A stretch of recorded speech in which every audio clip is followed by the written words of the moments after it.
રાજેશભાઈ બેચેનીથી છાપાના પાના ઉલટાવી રહ્યા હતા અને પેન વડે અમુક જગ્યાએ ગોળાકાર નિશાન બનાવી રહ્યા હતા. રૂપા અને તેની માતા ઘણા સમય સુધી આ જોઈ રહ્યા હતા.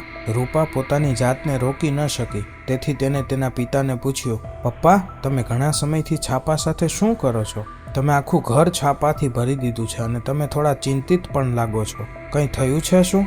રાજેશજીએ કોઈ જવાબ ન આપ્યો. ચૂપચાપ પોતાના રૂમમાં ગયા અને એક ડાયરી લઈ આવ્યા. ડાયરીમાં કંઈક લખ્યું. પછી તેઓ પોતાના હાથથી ગણી રહ્યા હતા અને પછી ડાયરીમાં કંઈક લખી રહ્યા હતા. હવે રૂપાની માતાએ પણ પૂછ્યું, તમે ઘણા સમયથી શું કરી રહ્યા છો? કંઈક તો કહો. રૂપાએ પણ પૂછ્યું, પણ તમે કંઈ જવાબ ન આપ્યો. રાજેશજીએ ચીડાઈને કહ્યું, તમે બંને થોડીવાર ચૂપ નથી રહી શકતા? તમે ક્યારના પ્રશ્નો પૂછો છો? રૂપાની મમ્મી, તમે રૂમમાં આવો, મારે તમારી સાથે વાત કરવી છે. હવે રૂપા અને તેની માતા વધુ ચિંતા કરવા લાગ્યા. રૂપાના મમ્મી પપ્પા વાત કરવા રૂમમાં ગયા. રાજેશજીએ ચિંતા કરતા કહ્યું, રૂપાની માં, બધું ખતમ થઈ ગયું. મને કંઈ સમજાતું નથી. મારે શું કરવું જોઈએ? ક્યાં જવું જોઈએ? રૂપાની માં કહે છે, પણ શું થયું? કૃપા કરીને મને કંઈક કહો. રાજેશજીએ ખૂબ જ ઉદાસીથી કહ્યું, કદાચ મારી નોકરી જઈ શકે છે. સાહેબે કહ્યું છે કે ધંધો બરાબર નથી ચાલી રહ્યો, એટલે આટલા બધા કર્મચારીઓને પગાર ચૂકવવો તેમના માટે મુશ્કેલ છે. તેમણે કહ્યું કે તેઓ સાથે મળીને કંઈક કરશે. તેઓ 40 લોકોને છૂટા કરશે. પણ એવું જરૂરી નથી કે તમે એ 40 લોકોમાં હોવ.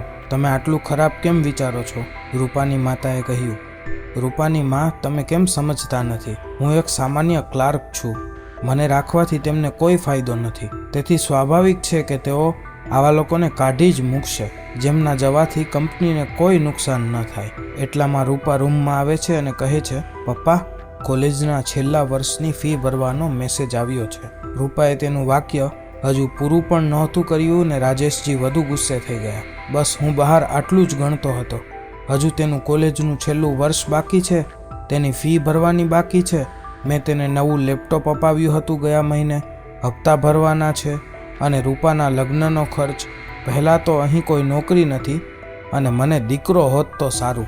કમસે કમ લગ્નનો મોટો ખર્ચ તો બચી ગયો હોત અને દીકરો બહારના કામમાં પણ કેટલી મદદ કરત. અને જો તેની કમાણી ઘરમાં રહી હોત તો ઘરે થોડી મદદ કરી શક્યો હોત. હવે મારે રૂપા પાસેથી શું અપેક્ષા રાખવી? રાજેશના આ શબ્દો સાંભળીને રૂપા ગભરાઈ ગઈ હોય તેમ તેના પગ નીચેથી જમીન સરકી ગઈ. તે કંઈ બોલ્યા વગર ચૂપચાપ ત્યાંથી ચાલી ગઈ. તમે તમારો ગુસ્સો રૂપા પર કેમ કાઢ્યો? તમને પણ ખબર છે આપણી રૂપા કેટલી હોશિયાર છે, છતાં તમે તેને ઘણી બધી વાતો સંભળાવી.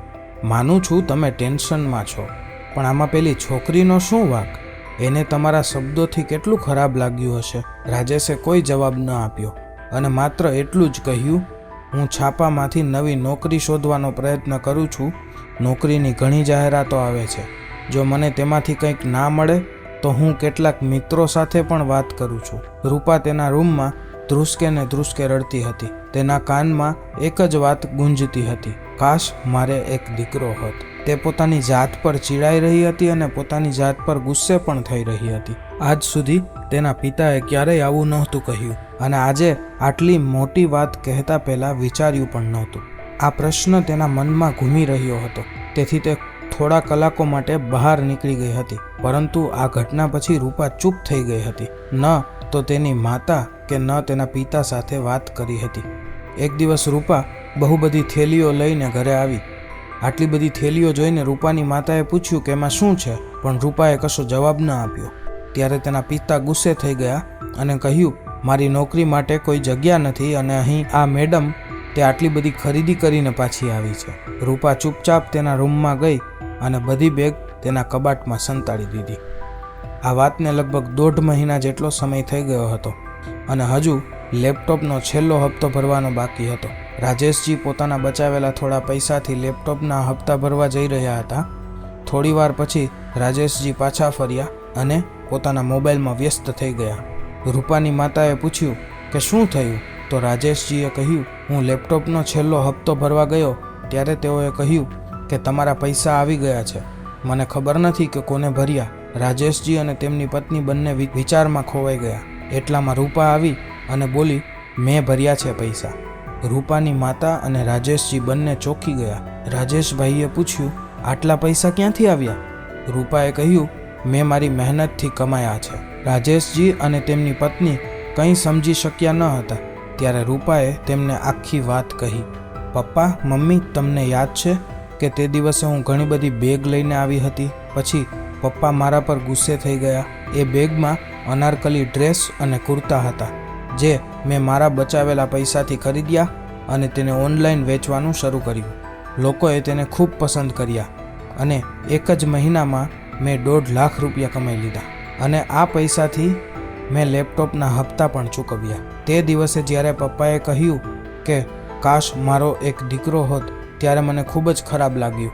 પણ મેં નક્કી કર્યું કે હું પપ્પાને સાબિત કરીશ કે દીકરીઓ બોજ નથી. તેઓ ઈચ્છે તો કંઈ પણ કરી શકે છે. તેઓ આખા ઘરની સંભાળ લઈ શકે છે અને ઘરની જવાબદારીઓ પણ લઈ શકે છે. રાજેશજી અને તેમની પત્નીની આંખમાંથી ખુશીના આંસુ વહેવા લાગ્યા. રાજેશભાઈને તેને જે કહ્યું હતું તેના માટે ખૂબ જ પસ્તાવો થયો. તેણે રૂપાની માફી માંગી અને કહ્યું, મને ખબર નથી કે મેં તે દિવસે આવું કેમ કહ્યું અને શા માટે કહ્યું, પણ આ વાતનો અફસોસ મને હંમેશા રહેશે. પણ આજે તે મને ગૌરવ અપાવ્યું છે. એનાથી મારું માથું ઊંચું થઈ ગયું છે અને હું ભગવાનને પ્રાર્થના કરીશ કે જો કોઈના ઘરે દીકરી થાય તો મારી રૂપ જેવી. જો આ વિડીયો તમને પસંદ પડ્યો હોય તો દરેક લોકો સાથે શેર કરજો. તેમજ આવી બીજી પ્રેરણાદાયક સ્ટોરીઓ જોવા માટે આપણી ચેનલને સબસ્ક્રાઈબ કરવાનું ચૂકશો નહીં. ફરી પાછા મળીશું એક નવા વિડીયોમાં એક નવી પ્રેરણાદાયક સ્ટોરી સાથે. ધન્યવાદ.